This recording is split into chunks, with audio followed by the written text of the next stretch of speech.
Hey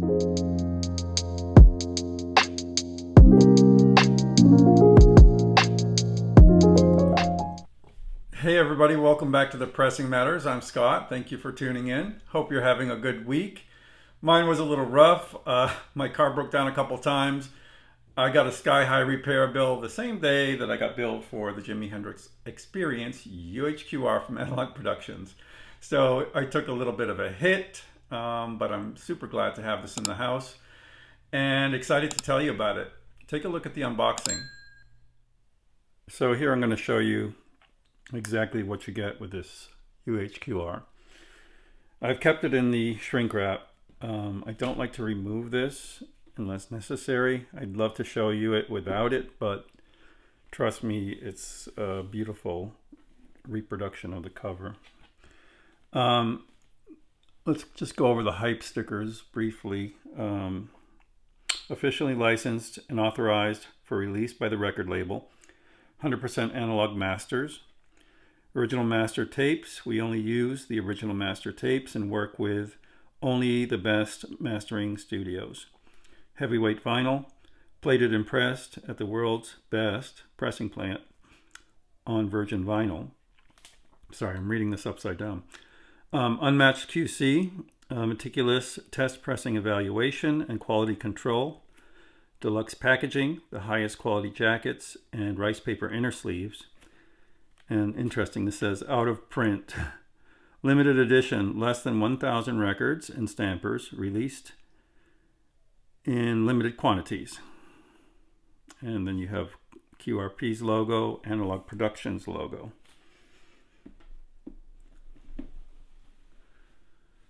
So I wanted to show you how I do this. I just slice here very carefully around the dowel. If you want to keep the shrink wrap on, you can do that, and that way this will just pull out and the box is protected. Some of these have a sticker at the bottom with a limited edition number. Mine did not have that. It just has a barcode in the back. So that's that. When you pull it out,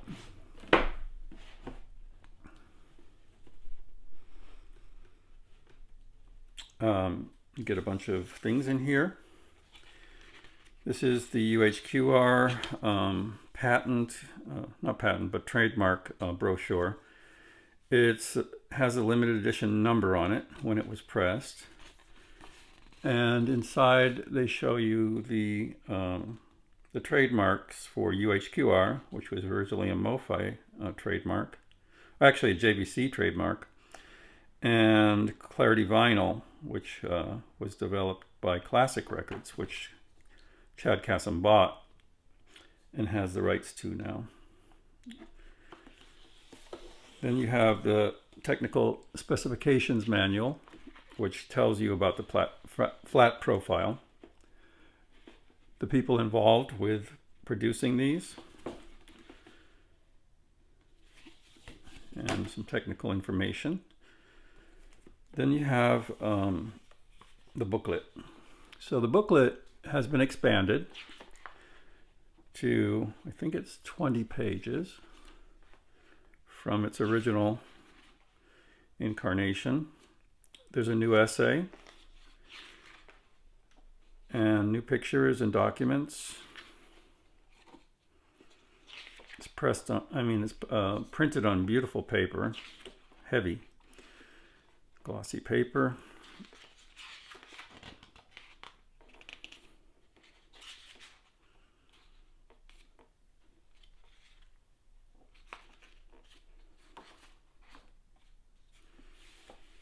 So there's that. And then the 2021 catalog, most of which is already out, except this one we're waiting for. That's the Jethro Tull Stand Up. I think everything else here has been released. We probably will see a 22 flyer in the next releases. So let's move this out of the way. This is the finest looking You Experienced jacket I've ever seen. It is a nice wide spine, glossy, reproduction is perfect.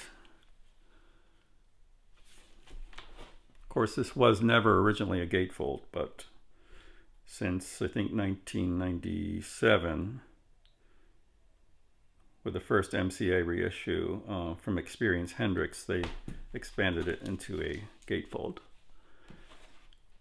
And it's just beautiful. Then the vinyl itself, QRP sleeve, beautiful. The custom labels from when Jimi Hendrix started doing these. Personally, I wouldn't mind seeing an original reprise or track label, but no matter. Beautifully done record. So that's it for the packaging and presentation. I'll give you my thoughts on this compared to the 2010 Marino, coming right up. So as you can see from the unboxing, the package is beautiful. And I'm really a big fan of the UHQR packaging. This was derived from RCA Living Stereo's Soria, I think I'm saying that right, Soria series. I have several of those, and they are exactly the same, with a wooden dowel, the linen box, the inset artwork, and deluxe inserts.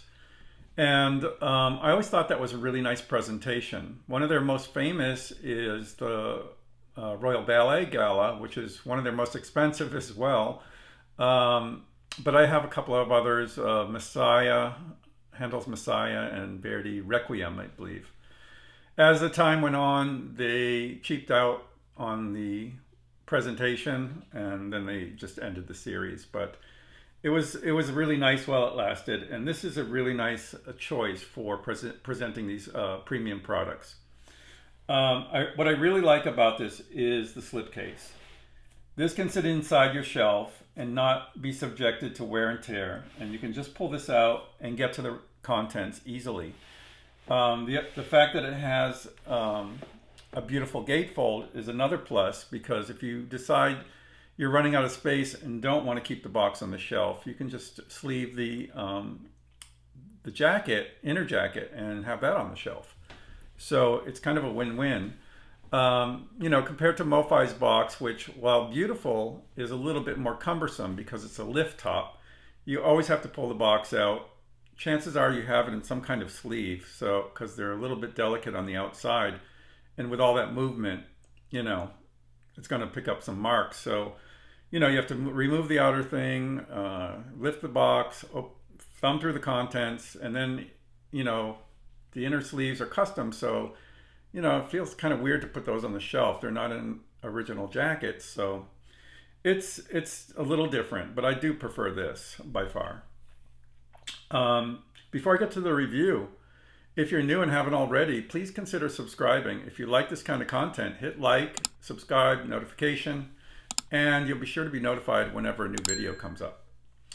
So to prepare for this review, I did listen to the two copies that I have, which are the 1997 and 2010 George Marino remasters.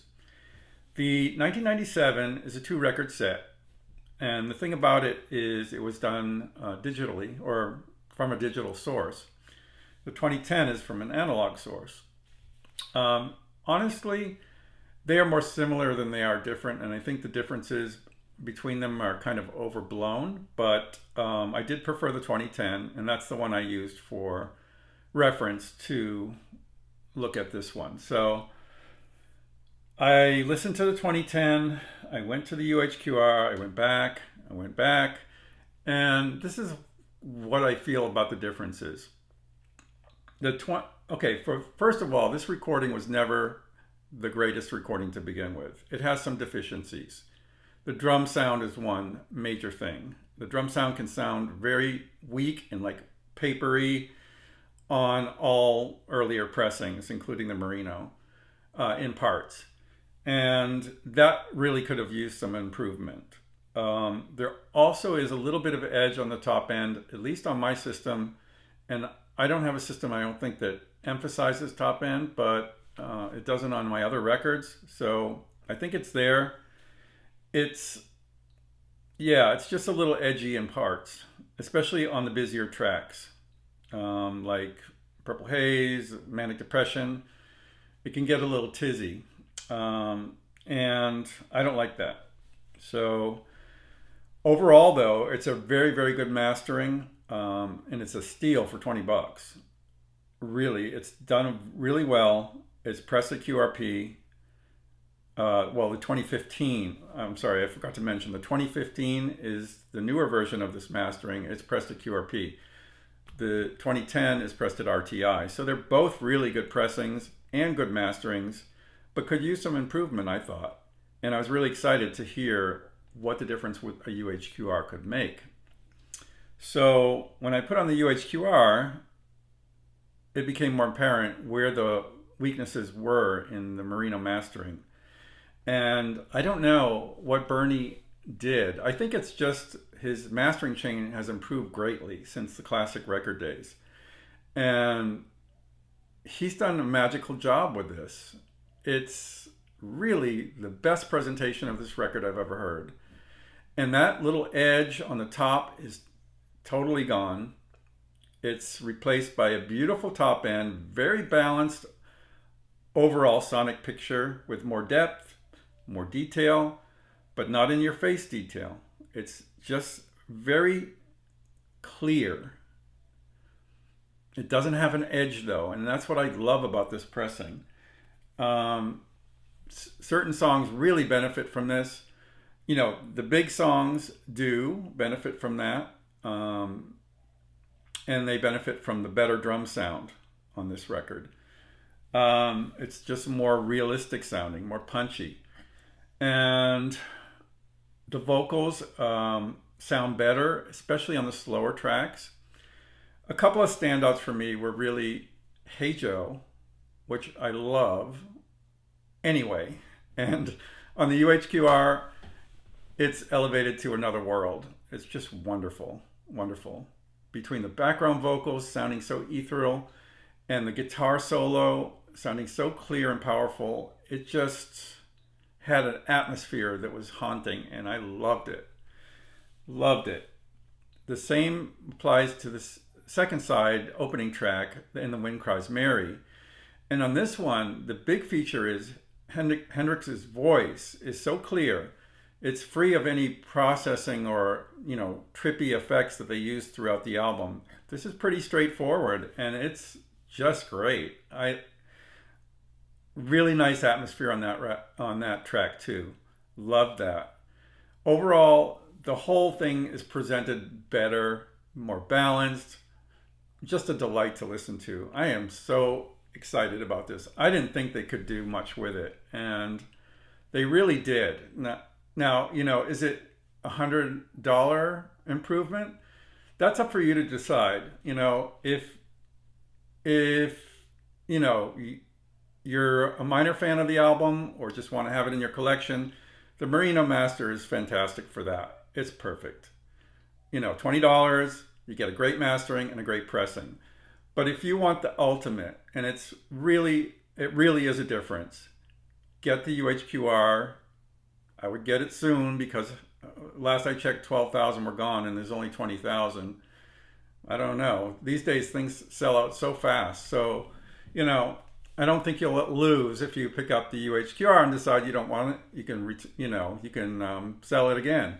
But definitely check it out if you're a fan of the album. It's really the best presentation I've ever heard, and I'm just over my head over heels about it. I think it's fantastic.